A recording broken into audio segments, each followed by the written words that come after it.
Bismillahirrahmanirrahim. Assalamualaikum warahmatullahi wabarakatuh. Innal hamdalillah nahmaduhu wa nasta'inuhu wa nastaghfiruh wa na'udzu billahi min shururi anfusina may yahdihillahu fala hadiyalah wa may yudlil hadiyalah.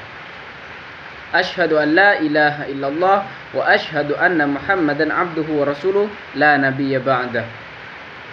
Yang saya hormati dosen pengampun matkul kuliah Pemikiran Hadratus Syekh Kiai Haji Hasyim Asy'ari, Bapak Masyhudan Dardiri, dan teman-teman ekis yang saya cinta kasihi. Pertama-tama marilah kita panjatkan puja dan puji syukur kita atas kehadiran Ilahi Robbi yang mana berkat rahmat taufik dan hidayahnya sehingga kita bisa belajar dan menimba ilmu di tahun yang insyaallah penuh barokah ini. Salawat dan salam semoga tetap tercurah limpahkan kepada junjungan kita Nabi besar, Nabi akhir zaman, Nabi Muhammad SAW yang telah membawa kita dari zaman jahiliyah menuju zaman yang terang menderang seperti saat ini. Baik, untuk menyikat waktunya, kami dari kelompok 3 yang beranggotakan Eka Merita Indriani Saputri dan Sri Pataya Komaria dan saya sendiri Muhammad Zulkifli Wakid. Dalam makalah kami yang berjudul Peran Kiai Haji Hasyim Asy'ari dalam mendirikan Nahdlatul Ulama, kami membahas beberapa hal penting di antaranya sebagai berikut. 1. Riwayat perjuangan Kiai Haji Hasyim Asy'ari. Yang kedua, proses berdirinya Nahdlatul Ulama. Dan yang ketiga, perkembangan Nahdlatul Ulama pada masa Kiai Haji Hasyim Asy'ari. Riwayat perjuangan Kiai Haji Hasyim Asy'ari. Menilai jasa perjuangan Kiai Haji Hasyim Asy'ari tidaklah mudah sebab apa yang dikerjakan sewaktu hidupnya banyak yang dilakukan secara diam-diam, kurang atau tidak diduplikasikan. Di antara jasanya yang pokok seperti diuraikan terdahulu ialah berdirinya Jam'iyah Islamiyah Nahdlatul Ulama. Dengan Nahdlatul Ulama, ia berjuang mempertahankan kepentingan umat, disatukannya potensi umat Islam menjadi kekuatan yang kokoh dan kuat.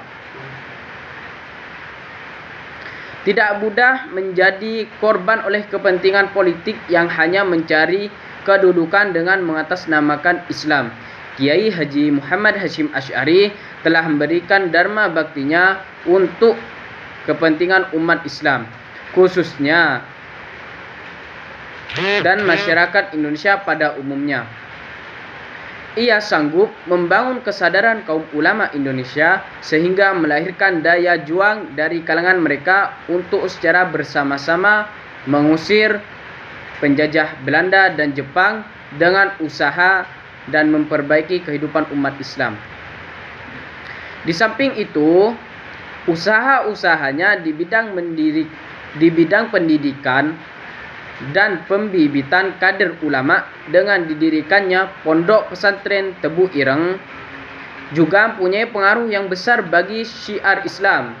Beliau membina dan menyiapkan kader-kader ulama yang kelak menjadi pemimpin-pemimpin umat dan melanjutkan usaha-usaha meningkatkan syiar Islam ke seluruh pelosok tanah air. Beliau seorang tokoh ulama besar yang telah mengabdikan sebagian banyak usianya untuk kepentingan dan kemajuan Islam, dan beliau adalah pelopor persatuan umat. Untuk selanjutnya yang akan disampaikan oleh Mbak Eka dan Mbak Sri Pataya Komaria. Waktu dan tempat kami persilahkan. Di sini saya akan melanjutkan presentasi dari Mas Zulkifli Wakid, yaitu terkait proses berdirinya Nahdlatul Ulama. Jadi awal mula berdirinya Nahdlatul Ulama sebenarnya ialah berawal dari dibentuknya Komite Hijaz yang merupakan reaksi atas sikap kaum pembaharui yang tidak mau meminta jaminan kepada Ibnu Saud agar melindungi praktek-praktek keagamaan tradisional. Pembentukannya diprakarsai oleh Abdul Wahab Hasbullah. Tujuan dari komite ini ialah mengirim delegasi ke Kongres Makkah dan dalam pertemuan para ulama terkemuka. Tujuan itu dapat terlaksana pada tanggal 31 Januari pada tahun 1926 yang dimana para ulama terkemuka dipimpin oleh Kiai Haji Hasyim Asy'ari datang ke Kertopaten, Surabaya dan sepakat menunjuk Kiai Haji Raden Asnawi atau Raden Kudus sebagai delegasi Komite Hijaz. Setelah itu timbul pertanyaan, siapa yang berhak mengirim delegasi itu? Maka atas inisiatif Kiai Haji Mas Alwi diusulkan nama Nahdlatul Ulama sebagai ganti bagi Komite Hijaz, sehingga secara resmi Nahdlatul Ulama lahir pada tanggal 31 Januari pada tahun 1926 atau pada 16 Rajab 1344 Hijriah. Sebenarnya keinginan mendirikan organisasi yang mewadahi para ulama tradisional ini telah ada sejak tahun 1924. Waktu itu Kiai Haji Wahab Hasbullah telah menyampaikan kepada Kiai Haji Hasyim Asy'ari, namun beliau belum menyetujui. Beliau baru menyetujui setelah ada desakan-desakan perlunya organisasi itu dan setelah mendapat restu dari Kiai Haji Khalil dari Madura. Menurut Statut Perkumpulan NU 1926 pasal 1, NU mengandung arti kebangkitan ulama. Sebagai gerakan serentak para ulama dalam suatu arahan yang terorganisasi, NU mendapat pengakuan dari Gubernur Jenderal Hindia Belanda pada tanggal 16 Februari 1930. Cukup sekian dari saya. Presentasi selanjutnya dari Mbak Sri Bataya Kumaria. Monggo. Perkembangan Nahdlatul Ulama pada masa Kiai Haji Hasyim Asy'ari. Di bawah kepemimpinan Kiai Haji Hasyim Asy'ari, dalam waktu yang relatif singkat, Nahdlatul Ulama berkembang sangat pesat dan spektakuler. Berbagai kemajuan telah berhasil dicapai organisasi ini.